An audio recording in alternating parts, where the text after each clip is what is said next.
give us your take on all that's happened. We now know Kevin Pietersen has apologised to the ECB, but they're still going to talk to him about what's happened. So his future's still uncertain.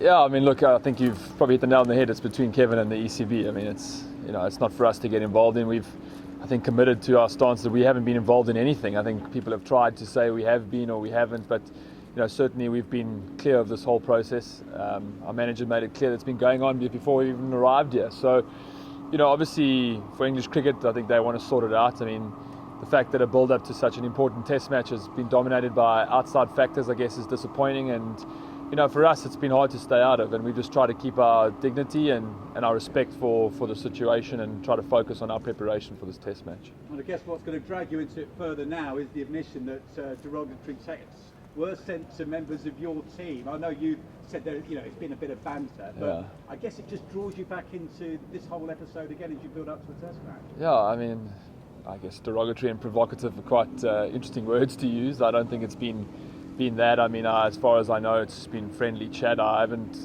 known of anything that's too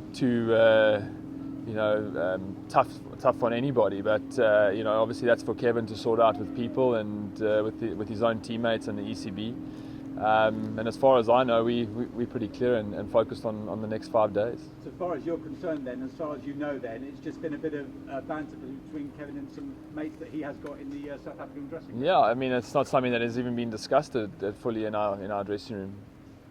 Can I just ask, how much of a distraction do you think this is going to be for England? I mean, obviously you're in a good position yourself, but this is a must-win Test match for them. This has just been a nightmare for them as they try and sort of rise to the cricket challenge. Yeah, it's an interesting one. Sometimes these things can bring you closer together, and you know that you have to play well, and you have to get it together. But with that comes a degree of extra pressure. So they will be playing.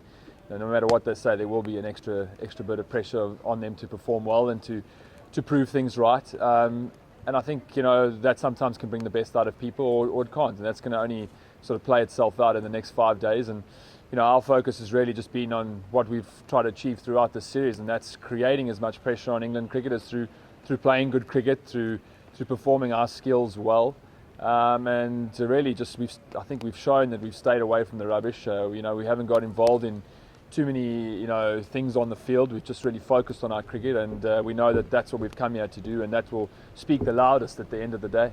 And no Kevin Pietersen though, I mean, as a cricketer, as a talent, surely you must be relieved that you won't be coming up against him. I mean, obviously he showed what he was capable of just in the last Test match. World-class player. I mean, he's proven that in all formats of the game, for England, IPL, wherever he's played. So, there's no doubt he will be a big loss. Obviously, there's a talent pool in England cricket. So, whoever comes in, we'll respect with the same way we respect Kevin, and obviously try and bowl as aggressively and as well as we can at those people. But I think naturally to lose a guy that's played 90 tests, scored as many runs in the way that Kevin has, is a change of dynamic, definitely.